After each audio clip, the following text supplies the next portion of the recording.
Hello everyone, I'm Chiara and today we are here with Gina Marrs. Hi Gina, thank you for being here with us and welcome to another episode of Beyond the Edge. Since our usual focus is the vast world of communication, I'd like to dive right in with my first question for you.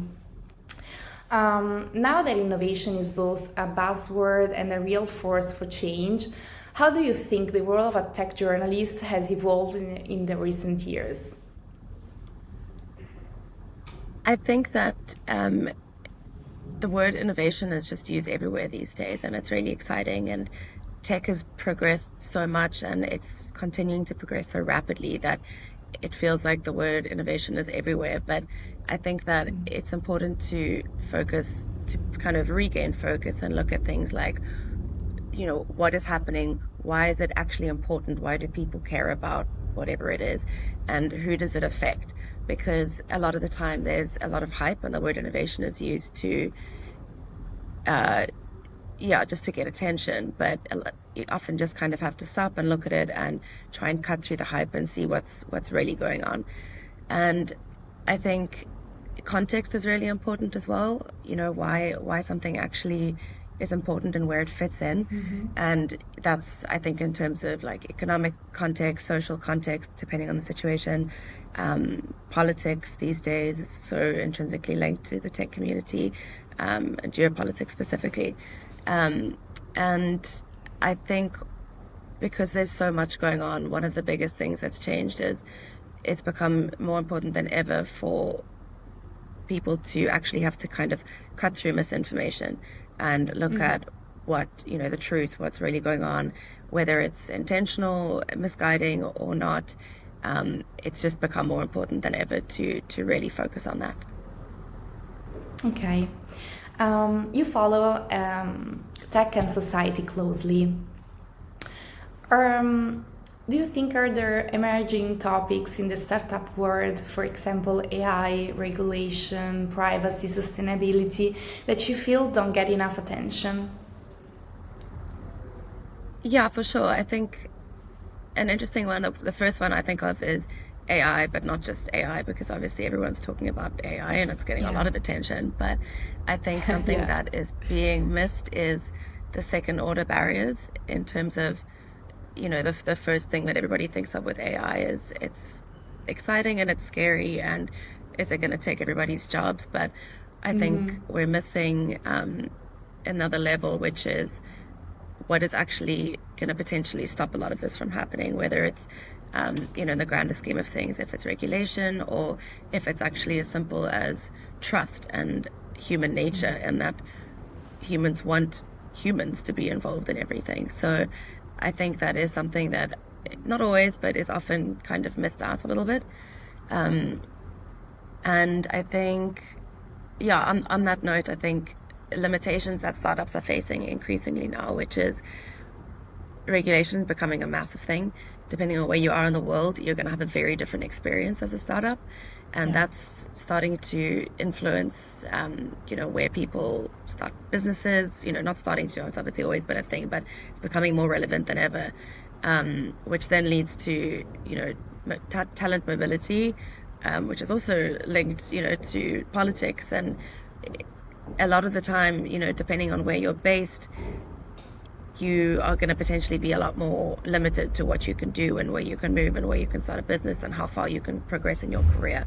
And we talk about it a little bit, but I think it's something that needs to be highlighted a little bit more because, there's no two ways about it. A lot of people are more disadvantaged simply based on where they're from and which passport they hold and what kind of visas they can get access to. Um, and then, obviously funding is also part of that. Then another one is, I think mental health is obviously always an important thing, and it's brought up often, sometimes Yeah. around, mental health awareness month, that kind of thing. We talk about it for a while and it goes away, but I think that's something that we see a lot of is the fact that this, like grind culture is so deeply entrenched in the world of startups. And undoubtedly there is a lot of hard work and um, time and crazy hours and that kind of thing that's required to have a successful business and to start a company, but it's also really important that people keep an eye on that, whether it's founders keeping an eye on themselves and their own mental health, as well as their employees. And yeah, that's an ongoing issue that we need to constantly look at, and it shouldn't be something that we look at one day a year or 1 month a year. It's always important, and it should always be at the core of everything that people do. And then, yeah, the last thing I think is that's important that we don't talk about, again, sort of going back to regulation, is just how much of a competitive advantage regulation in certain places can provide companies. So I think that we're going to see some big shifts coming in terms of people choosing where they're going to do things based almost solely on regulation. Okay. Yeah, we're gonna see it. And since you work with TechRound, which is a key voice in the UK startup scene, I'm curious to ask you what trends you are noticing in the UK or globally that you think will shape startup success in the next 5 years. It's a very difficult one. Yeah, I know. Because there's a lot going on. I think I'm going to keep coming back to regulation. A lot of it, especially in the UK and being linked to Europe, it's all tied together.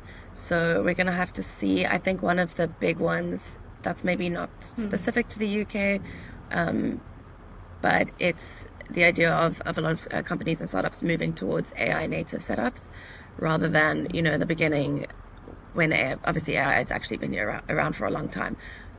But, since it kind of hit everybody all at once, kind of ChatGPT era, everybody was trying to bring AI in whatever way they possibly could, generally as a feature, and then slowly, we're starting to get more and more AI native companies, and I think that's just gonna grow, and that is the future of not only innovation and tech, but responsible use of technology and AI specifically across industries. I think that's, again, is going to be governed by regulations in some industries more than others.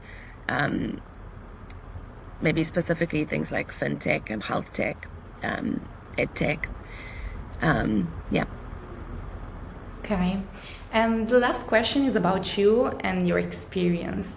Looking back at your career, what's one lesson about covering tech and startups that you think every journalist or even PR professional should keep in mind?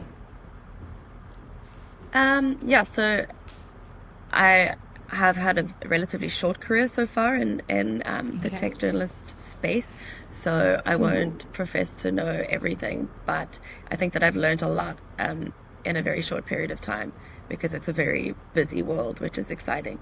But I think some of the biggest things that I've learned is, firstly, hype, whether that's because, and it's not always a negative thing, of course people want to hype up their companies and their exciting products, everyone's excited about the stuff, but it's really important to kind of bear in mind that everything is going to be hyped up, and it's important to cut through that and look at what's really going on, and then on that note as well, because you deal with a lot of PR, and we get these beautiful very polished press releases and all that kind of thing, it's very easy to look at something and think it's definitely going to be the next best thing, and not to be pessimistic, but it requires more of a critical eye than that. And I think as soon as anything looks a little bit too polished, that's maybe when it's time to kind of look a little deeper and sort of see exactly what's going on. But yeah, not always. Sometimes things are all great. And then another thing that I think is important is on the PR side, we often hear a lot from PR agents and marketing specialists and stuff, but often where we get the best information and the most valuable stories is from employees themselves or engineers that are actually working on products and projects, and customers. And that's not only for us but also for the companies themselves. It's the best way to get feedback, honest, real feedback, and understanding where things are going right and where things are going wrong. So I think it's important to make sure that those voices are still at the forefront when they can be. And yeah, I think the biggest lesson I've learned is tech is about the technology, obviously, the industry, and it's about innovation, but at the core of all of these things and at the core of the startup world as well is it's always people. And I think this resonates with, people from every level of the startup world, whether it's the actual companies or the investors. And I think I had conversations recently with some VCs that have said exactly that, which is when they're looking at startups, it always comes down to the team. And if you've got a strong team that believes in what they're doing and they know what they're doing and all the rest, that's going to be way more important than just a product, because if you don't have a good team behind a product, then that's not really going to lead you anywhere. It's the main core. So absolutely. So I think it's sometimes we get distracted, but people are at the core of everything, and without that, there's nothing. There's no product. There's no ideas and no projects. Well, I agree with you completely, totally. And I want to thank you for this chat, Gina. We'll keep in mind all your insightful ideas and tips. And once again, I'd like to thank you for being part of this project, Beyond the Edge. And see you soon. Thank you again. Bye-bye. Thank you. Thanks for having me.